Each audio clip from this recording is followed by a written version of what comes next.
Kabakoma, Nima, and the entrepreneurship in Tinimak. Danielle from Splash Mobile Money. My name is Ayhan from just like that When you're ready. Good morning. My name is Aminata Jallo, and I'm presenting Africa's Best, wholesome ingredients for our youngest ones. Africa has some of the world's highest rate of under 5 death and infant mortality. Africa also is home to some of the highest birth rates in the world. Unlike Europe and North America, where birth rates are in decline, many countries in Africa are experiencing higher rates of birth. This tells us a couple of things. One, that there's a need to meet the unique nutritional, health, and sociological developmental needs of children under 5 in Africa. Two, it tells us that right now as a continent we're failing to meet those needs, which are having a dire impact on our youngest children. And three, we can no longer look to the West to meet those needs, because now they're focusing on addressing the issues of an aging population.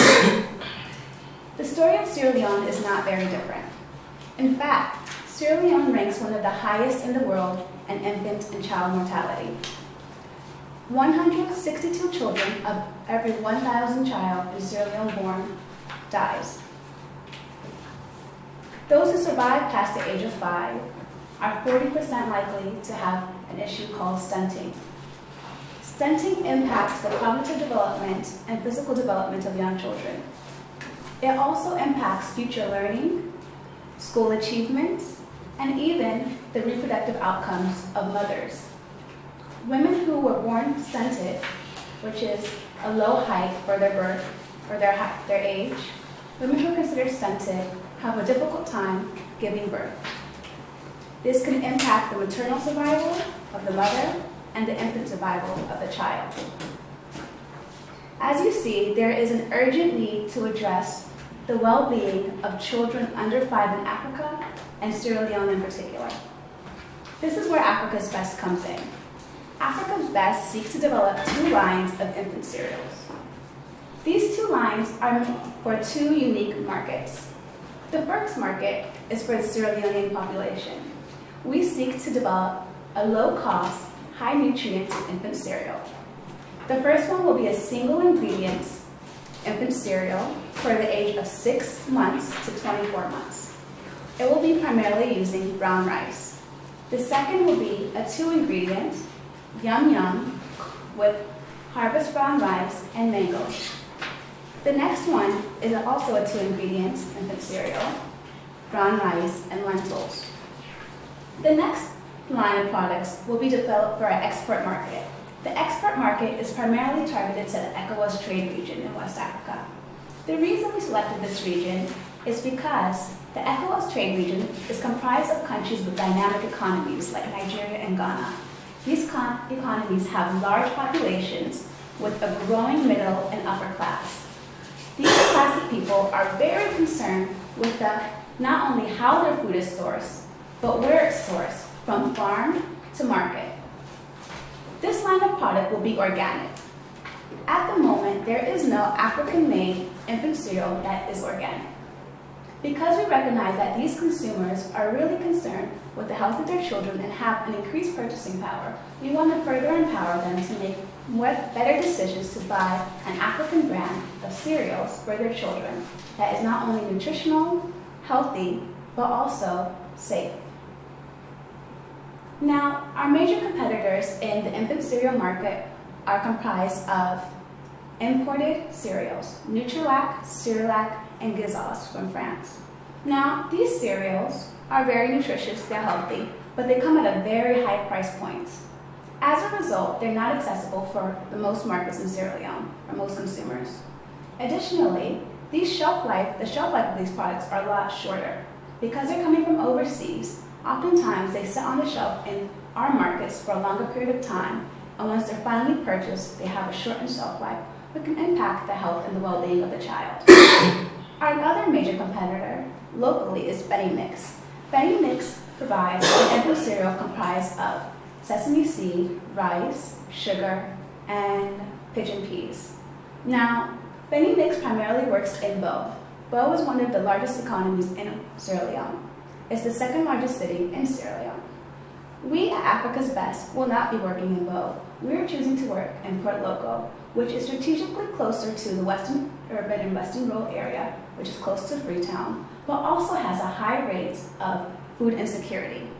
By focusing on Port Loko, we are not only developing jobs, but we're also empowering people who live there. Port Loko is called the rice bowl of Sierra Leone. This means rice is grown in abundance. The fertile land, which is also arable, makes the ideal location for growing produce. We also selected rice because this is an ingredient that is familiar to West Africans. It's also an ingredient that continues on through their eating and dietary habits as adults. Our second ingredient of mangoes and lentils are very important as well. Mangoes has the potential to be used in other ways, not just as food, but also the waste product of mangoes can be used for fertilizers, for developing larvae, for feeding fish, and other industries. By working in Port Loko, we are also incentivizing the farming and agricultural industry in those regions. Thank you for listening to my presentation. I hope that you will help empower young children in Sierra Leone and parents by making better and informed decisions and also supporting a uniquely African brand. Thank you. Thank you. Thank you.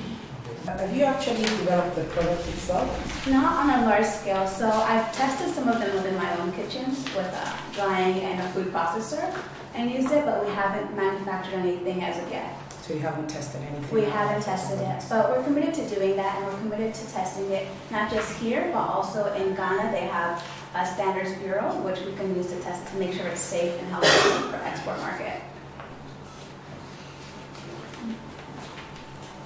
What's your background in this space? So my own professional background is in education. I've worked as a development professional for the last 3 years, and also I work as a childhood educator. I've seen the impact of healthy eating in young children and how it affects future learning outcomes. My partner works in the maternal health industry in Ethiopia, and she's a nutritionist as well. Okay, so your partner is the key. She, yeah. She's the one who is actually. Mhm. All right. Okay, please explain to me exactly what do you want to do? We want to manufacture infant cereals in Sierra Leone. So that will be partnering with local farmers and developing a co-op, using their resources, processing it, and packaging it for the export and local market. And in manufacturing these cereals, you want to use mangoes, lentils, and brown rice. What's your access to these materials? My access, that's why we're going to, as of now, I don't have a farm. I'm committed to partnering with local farmers. I'm developing partnerships with farmers in Port Loko at the moment, talking to them and seeing the opportunities that are there.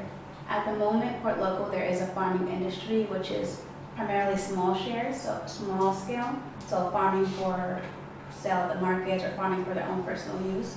I'm trying to develop a co-op which will further develop and expand it. Yeah. Don't you think you have a lot of challenges with regard to this? Because I know the side you're talking about, Port Loko, they are not planting, they are not doing any farming. Yeah, I mean, definitely. They are not doing any farming, they believe in their own traditional way, but they don't do much of farming. Look at our land in that area. And Syria, they do it for their own Subsistence. Yeah. So I wonder if you want to take up this challenge, this kind of business, don't you think you have a lot of a huge challenge? And considering the fruit, mango. Mango is a seasonal fruit. It is. I didn't talk about that, I ran out of time. So to address your first question about am I up to the challenge, I definitely am. Currently what's happening in Port Loko is not sustainable. They have high incidence in Sierra Leone in particular, one of the highest rates of infant mortality, which is really unique for a country that's so close to a capital city. It has a high level of food insecurity, which is very unique for a region that is able to farm and grow agriculture. So what's happening there is not sustainable. I don't think it's something that we should continue and allow to go on because it's impacting not only adults, but children in particular. So it's something I'm committed to focusing on and working toward, even though there's going to be challenges with regards to attitudes, perceptions, and just opening the market. Port Loko was severely impacted by the Ebola outbreak, so I think there's a renewed interest in health and well-being, not just from people in Port Loco in particular, but also the international community was interested in focusing on health and development. To answer your second question about mango and how it's a seasonal fruit, we are also interested in storing. So I've done some research and thought about how we can store a fruit like mango throughout the seasons, not just rainy season. So as you know, in Sierra Leone, mango grows in abundance. Rainy season, you can go to Port Loco, Gambia, and you'll just see it on the floor deteriorating. We're planning on getting it, storing it using solar power dehydration, and then further processing it later. So we'll have access to it. So you sourced out all of that, your solar power and your storage Because capacity? we are a startup, we haven't procured it, but I've done research about where I can procure resources like that online. Do you have any intel on how Benimix, for example, is doing in the market? Benimix is doing What great. challenges they Yeah, have? Benimix is doing great actually. Right now, it's one of the largest food manufacturing companies in Sierra Leone. It's been in existence for decades. So- But they've had challenges So, too. They've yeah. had money put into Yeah. them. Yeah. So, If you think Benelux is doing well, as you see, and then Sierra Leone today, we actually focus on Benelux, we are actually using Benelux. They are coming to new, And Yeah. new thing. You So- think, and you know our concept to accept something is difficult. It's difficult. It's really, really difficult. Because Benelux is in the market already. You all know. You can go to the shop and get it. Now you coming up with this one, with a new venture, new idea. Do you think about it? Yeah, I thought about it a lot. So like I said, Benimix is a recognizable brand. In Sierra Leone, we're very brand oriented. That's why we're having 2 lines. The line in Sierra Leone is primarily targeting women who are in the market working. They're traders, they're working at home, they're doing different kind of jobs. Our other line is organic, and that's something that's very unique and Benimix does not do. It's something that no African brand does at the moment either. How much do you intend to put into this business? Thinking about scaling up as necessary. So right now it's a startup. If I go forward and I get funding from here and also other partners, you then still haven't answered the question. You didn't answer. do you want like a number? I don't have the number as of now. Okay, you talked about sachets. So I'm looking at 30 grams. I tried to just work it out. 30 grams is something probably a little bit smaller than this. And that's, how have you measured your cost against your product and to selling it to the Sierra Leonean, because you're talking about the women in the informal market, to sell it to them. So I'm looking at, that's about 30 grams. So I worked out something, I found something that was, so I think 30 grams is something like that. And how have you measured that in the cost as part of the product and how you're going to sell it to the market women? How many do they have to try to feed one child? You're talking about manufacturing infant cereal. So now, you want to start the whole process from the beginning, accessing the raw materials, processing the raw materials, packaging the raw materials. And are you going to fortify these things at the end of the day? Yes. Or just going to sell them off later? No. So, how do you want to weigh back all this? So I think there's still a lot of market research and also research to be done in terms of further developing this idea and concept. We are a startup, it's a new idea. So I'm definitely looking forward to doing research in that area and finding other organizations and people here who have kind of the background in that area. In terms of what it's going to be fortified, it definitely has to be fortified to make sure it meets the nutritional needs of young children, particularly 6 months and onwards to 24 months. In terms of the size, more research is to be done. I was thinking around 300 grams, but I think I need to do more. You're talking about it because the two of you are more the development and each, okay, female. She's into the practitioner side of things, the other part. But obviously these things we need to know like the standards or the training, food analyst, nutritional value, all those sort of things. And so who's going to be part of your team? I'm here in Sierra Leone, she's based in Ethiopia. In terms of the standards, we're going to be finding out the standards here, Sierra Leone, but also for the export market in West Africa, the Upper Trade region. That's why we're going to be sending it off to the Standards Bureau in Ghana to make sure it's safe for the export market. So there's still a lot of work there. Yes, like all startups, I think there's a lot of work to be done in research.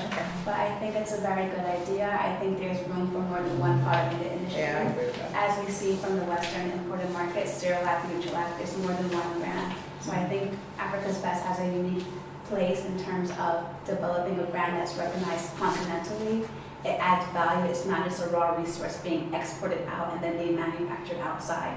It's something that's being added here, added value, and something that's Sierra Leonean. So I'm definitely excited about the idea and developing something that's ready for the export market, which is unique from Benin. The waste from all these products. The waste? Oh, we plan on utilizing it, recycling it. So, In what way? for example, we talked about the mangoes being used for fertilizer and selling that to support small scale and larger farms. In terms of water waste, recycling it to purify and filter it so it can be reused for irrigation and other use. In terms of rice, we'll be just using it and processing. There's not much waste with that. If you don't get this funding, how do you sort of keep this dream going? So we're in the works of making a GoFundMe account to get outside funding from our friends, other organizations that we're linked with. She's in Ethiopia doing work in that regard as well. We're also interested in seeking funding from Africa Development Bureau or Bank, West Africa Venture Fund independently, and also there's a number of other smaller grants in Africa targeting women. Thank you very much. Yeah.